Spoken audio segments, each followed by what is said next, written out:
네, 2022년 10월 16일 이정훈입니다. 푸틴에 이어 그리고 김정은에 이어 또 한 명의 독재자, 확실한 독재자가 세상에 등장합니다. 시진핑 중국 국가 주석입니다. 독재자, 이 민주국가에서는 독재자 출현을 굉장히 억제를 하죠. 공화정을 하는 로마에서는 독재를 할 수 있는 기간을 딱 한정했습니다. 전쟁이 나서 일사불란한 명령처리가 필요할 때만 군 통수권자가 독재를 할 수 있도록 했고, 그때의 통수권자를 딕타토로, 영어로 얘기하면 딕테이터, 우리말로 하면 독재자라고 불렀습니다. 독재를 무조건 부정한 게 아니라 국가를 지키기 위해서는 독재를 할 수 있다는 게 공화정의 대원칙입니다. 이 원칙은 지금도 통수대권, 군 통수권, 이런 대권이라는 용어로 독재를 할 수 있는 근거로 사용되고 있습니다. 근데 전쟁도 아닌 상태에서 독재를 한다면은 이거는 전제군주국과 차이가 없습니다. 공화정을 한다고 표방하면서 독재를 하게 되는 나라는 반드시 큰 문제를 일으켰습니다. 이런 독재자가 이미 북한은 자기 스스로 공화국이라고 그러죠. 공화국에서 왔습니다 하고 간첩이 그러죠. 그 공화국에서 세습 독재가 지금 이어져 오고 있습니다. 말로는 뭐 국무위원장, 뭐 총서기, 총비서 해놓고 끝없이 죽을 때까지, 그리고 또 아들이 이어받는 시스템을 하고 있는데, 그리고 나서 지금 러시아 대통령 푸틴이 종신 집권으로 들어갔죠. 푸틴이란 친구는 러시아 총리를 하다가 대통령 대행을 했습니다.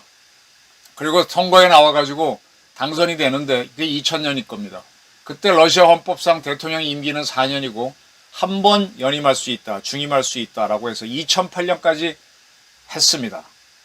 그리고 나서는 선거에 나가지 않고 자기 밑에 있던 총리를 대통령 하게 하고 본인은 총리로 4년간 있다가 그 다음 2012년 선거에 출마해서 대통령에 당선됩니다. 근데 대통령 새로 출마하기 전에 헌법을 개정해서 대통령의 임기를 4년에서 6년으로 바꿨습니다.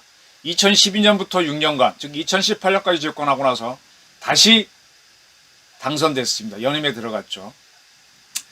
그래서 그 당시 헌법에도 역시 연임은 되지만 그 이상은 안 된다가 있었는데 2020년 개헌을 했습니다.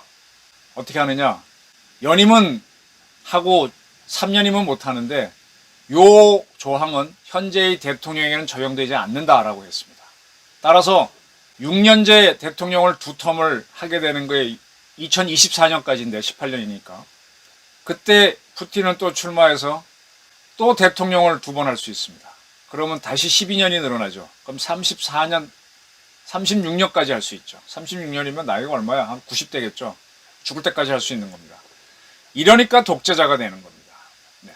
근데 이번에 중국도 그들의 노동당 당장이라고 하죠. 그걸 개정을 해서 지금 중국은 강택민 이후 집단 지도체제를 이루면서 거기에 이제 상무위원들이 합의해서 하는데 각각의 분야를 나눠서 하는데 그 중에 가장 대표가 총서기 그리고 국가주석을 겸하는 사람이 되죠. 그 사람이 임기를 5년이고 연임을 할 수 있도록 해놓고 있습니다. 10년간 했었는데 이 10년 단서조항을 없애서 15년, 뭐 20년, 30년 할 수 있도록 이번에 길을 엽니다.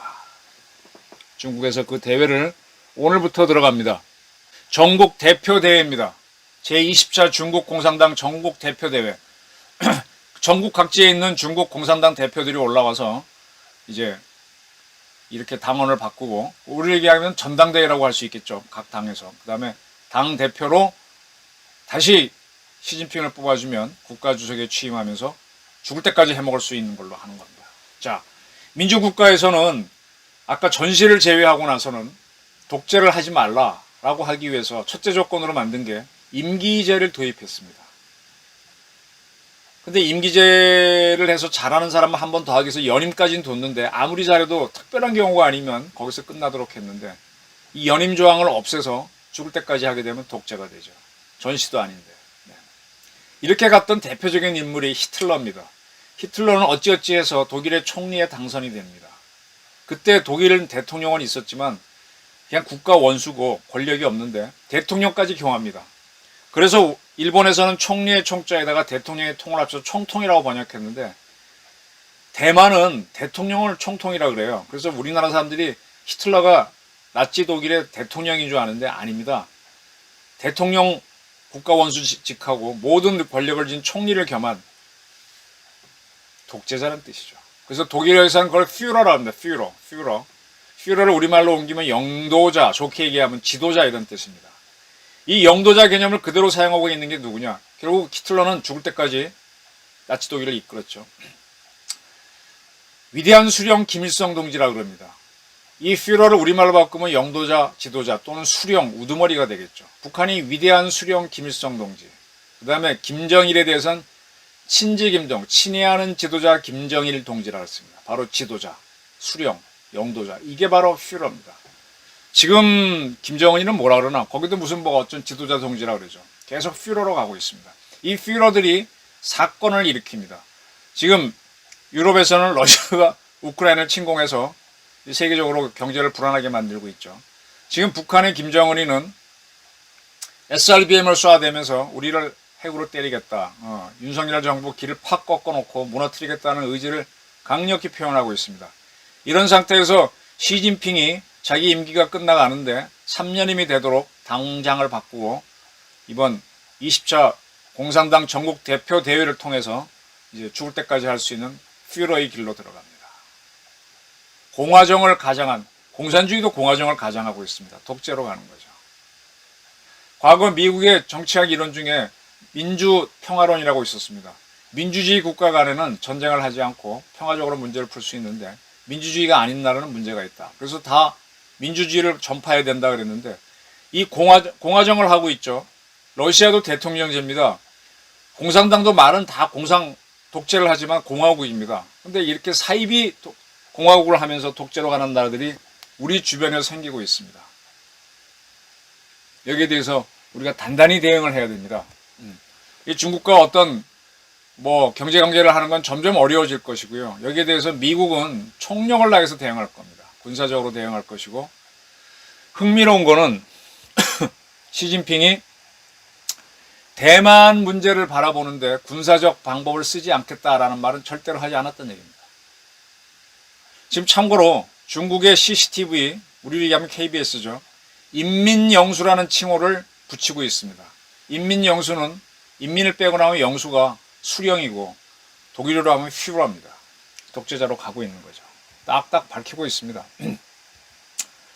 자, 이렇게 가는 중국에 대해서 중국을 통해서 어떻게 해보자고 했던 게 문재인 좌파 세력들이죠. 저는 이 세 나라에서 등장하는 독재자를 보면서 대한민국의 좌파 운동권을 떠올립니다. 그 자들은, 그분들이라고 하기 싫고 놈이라고 할 수 없으니까 그 자들은 과거 박정희, 이승만, 전두환 독재를 격렬히 비난했습니다.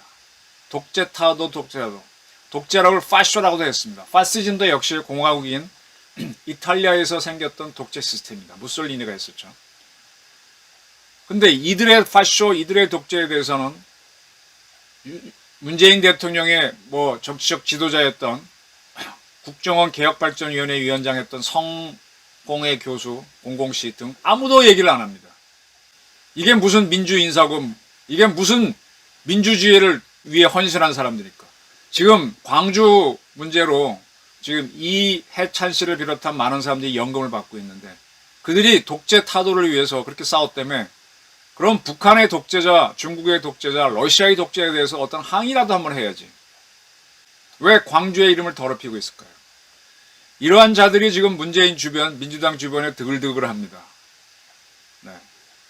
저는 그런 면에서 이제 메카시즘을 다시 평가하고 싶어요. 메카시라고 하는 미국 상원의원이 어느 날 갑자기 뉴욕타임즈를 들고 연단을 와서 어디에 공산주의자가 많다라고 하면서 그 공산주의를 속아내는 광풍이 불었습니다. 나중에 메카시 의원은 굉장히 지탄을 받고 정신적인 질환을 앓다가 자살을 했나 아주 비참하게 죽은 걸로 알고 있는데 메카시가 없었으면 미국은 상당히 어려웠을 겁니다.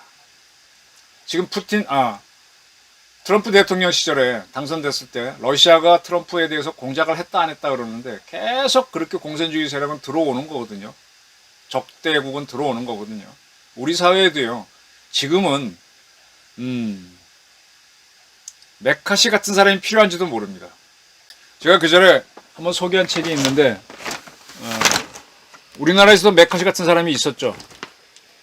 이러한 뭐랄까 메모랜덤을 냈다 그럴까?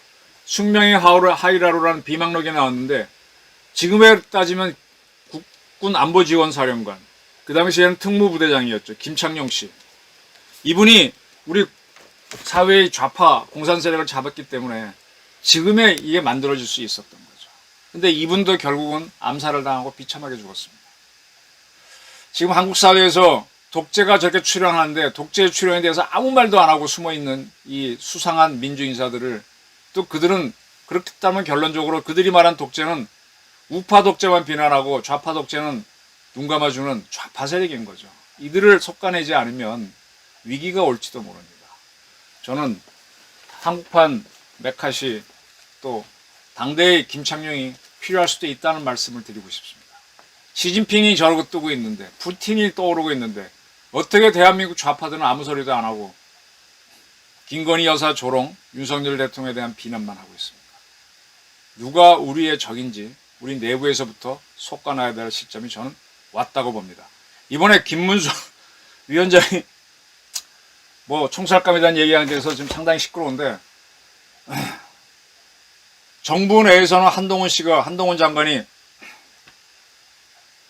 어떻게 총대를 메고 싸운다면 김문수 위원장이 정부 바깥에서는 그런 싸움을 하고 있는 거죠. 그런 전선들을 유지가 되면서 누가 친북한 세력이고 친독재 세력인지 우리 국민들도 알고 그 사람들에 대한 어떤 방안을 마련하는데 같이 동참했으면 합니다. 저희 의견이었습니다. 경청해 주셔서 감사합니다.